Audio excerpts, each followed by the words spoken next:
যে ফিজিওথেরাপি চিকিৎসা হচ্ছে বিন্দুর মাঝে সিন্ধু খোঁজা, গভীর সমুদ্র থেকে সাঁতার শেখানো হচ্ছে আমাদের কাজ।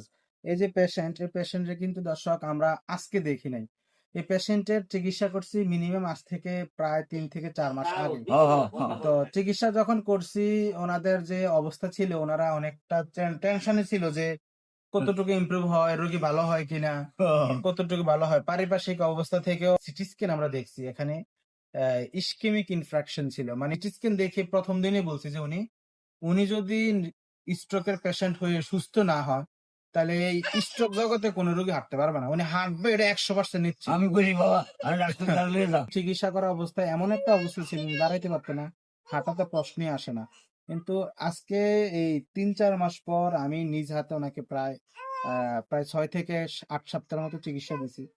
এতদিন পর আলহামদুলিল্লাহ রোগীর অবস্থা, আমরা রোগীটাকে দেখতে আসছি, অনেকটাই ভালো, সে নিজে নিজে হাঁটতে পারে। বাবারে অনেকদিন পর দেখলাম। হ্যাঁ, এবার ঘুরে আসেন। আরেকটা আমরা তো কইছে দাঁড়াইবো নি, হাঁটবো নি, হাঁটেননি এখন হ্যাঁ হ্যাঁ। ওরে বাবারে, বাবারে কালকে রাত কত। দর্শক এতটুকুই বলবো যে চিকিৎসাটা যদি সঠিক সময়ে চিকিৎসা করা যায়, হ্যাঁ। তাহলে এই ধরনের রোগী ভালো হওয়া সম্ভব।